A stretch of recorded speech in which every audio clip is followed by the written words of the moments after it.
What's going on, everyone? It's been a while since I've uploaded a video. Just some life stuff happened. I had to sell out basically my entire collection. I've been slowly getting it back.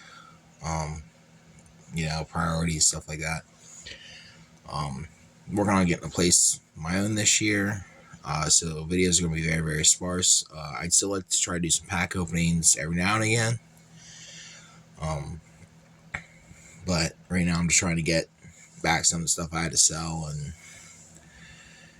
all that fun stuff. But, I've been playing this deck for a little bit now, and I do kind of like it. It's a different play style than I normally like to play.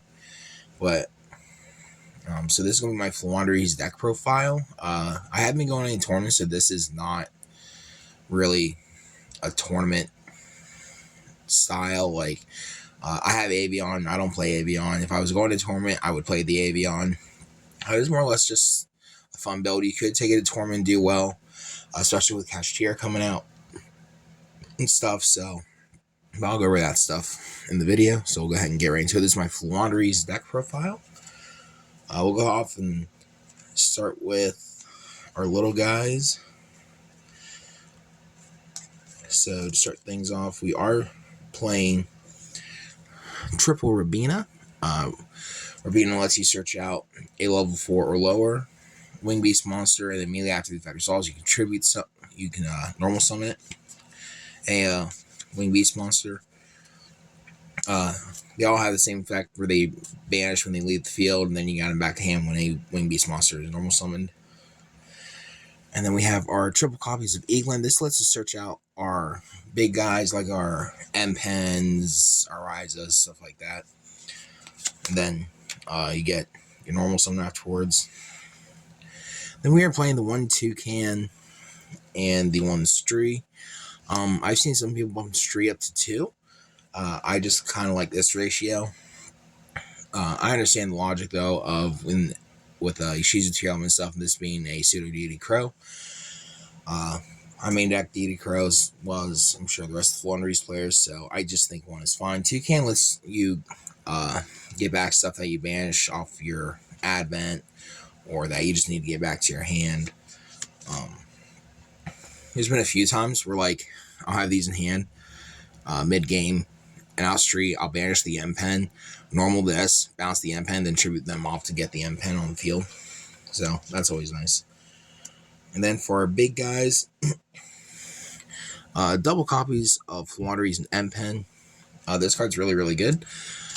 You can have the attack opponent's monster by banishing a card in your hand, and it prevents your opponent from activating effects of special monsters that are in attack position. So that's a really, really nice card. And then this is just kind of like my current preference. I do have an Avion. I just like this card right now, especially with the upcoming format. I am playing the 1 Floowandereeze in Snell. So my logic behind this right now is a lot of people are betting on like Book of Lunar Eclipse and Book of Eclipse because of Kashtira. It does the same thing as Dreaming Town does in Graveyard, but this is a searchable Book of Eclipse. So you can still run Book of Eclipse if you really want to, but I really feel like being able to search out the Snell in a Kashtira matchup, really any matchup, is really, really nice because it gives the other effect to give you additional 3 normal summons. It doesn't really come up too often. It can, but then also grants piercing, which is really, really nice. Helps you push for game and stuff. That you can swap that out for your Avion, or you can play 5 tributes. It might get a little bricky, but it may not hurt to really give this card a try this upcoming format. And of course, we have the 1 Ryza. There's an argument right now between 2 and 1. I like 1, so just my kind of thing. And then for the rest of our little birds, or our non-Floowandereeze guys, don't bury statue just because she's in mills, so like you kind of want to play 2. And then the 1 DD Crow. If you really want to play 5 tributes, you could cut a statue to play the 5th tribute. That's really up to you. Like I said, to me that just sounds a little too bricky, but player preference.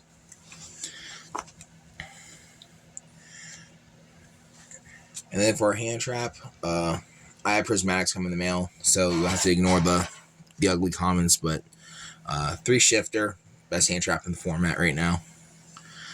Banishing all cards to go to graveyard, which we don't care about, but that's like she's to your deal. And then on to the spells. We have 3 over a map, and our 1 terraforming map lets you reveal a level 1 Floowandereeze monster in hand, banish one with a different name, and immediately after that resolves, you can normal summon it, and then that gives you access to a chain block, being able to go like chain 1 Rabina, chain 2 Eaglin to prevent getting ashed. And it doesn't conflict with your actual normal summon, so it's basically an additional normal summon. And then if your opponent normal summons, well, you get to normal summon too. So it's now our turn. And then next up, triple Advent Adventure. This card's really nice. Helps you dodge Imperm Veiler. And then you gain 500 life points, so it comes up in time as well. And it also lets you search out another Floowandereeze monster or your field spell. The next, I'm actually on double Unexplored Winds. I think the card's really, really nice. I think you should be playing 2. It really helps clear boards because this deck really struggles going second. So it's always nice to kind of have like a little extra bending room when it comes to like losing dice roll game 1 and stuff.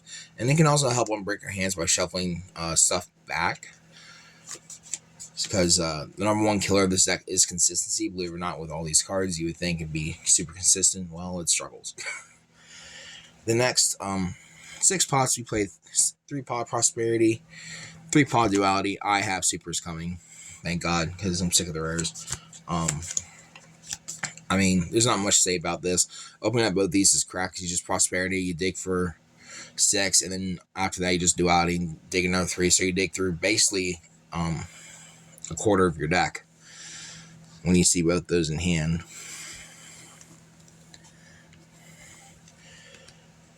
And then for the last 3 spells, 2 Fissure, 1 Duster. This deck hates Floodgates and back row. Dimensional Fissure. A lot of people are on 3. I just think 2 is too perfect because 3, I've played 3, I've tried 3. 3 just gets really, really bricky, in my opinion. Some people are even playing the macros on top of it to help combat Ishizu tier.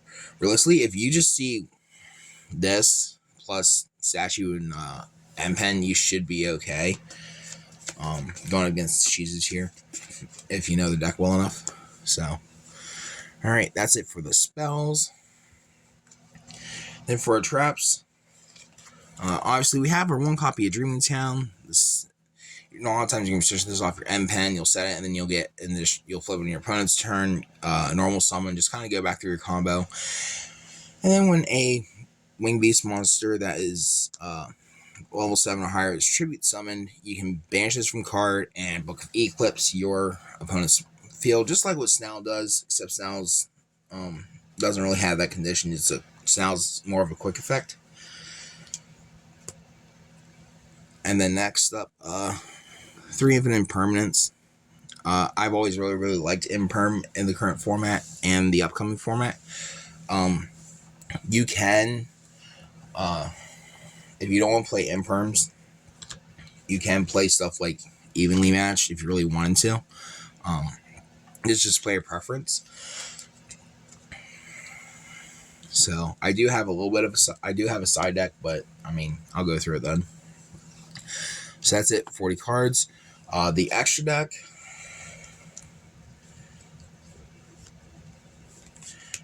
man, it's windy today. We have 1 Nightingale, 1 Starling, 1 Downard, 1 Zeus, and then the rest is just crap. Because we don't care about the extra deck. We never really go into it. If we do, it's normally this package to some extent. Nightmares can kind of come up some. So that's fine. If you're playing Ultimate Slayer, obviously your extra deck will look a lot different. You're going to be playing the Inst, probably win Pegasus and stuff like that. I do have Ultimate Slayers. I just choose not to play them. I just don't feel like they do enough this format or in general. So extra deck is 15. And then for the side deck, I'm still kind of feeling my way through this, to be honest. So just bear with me.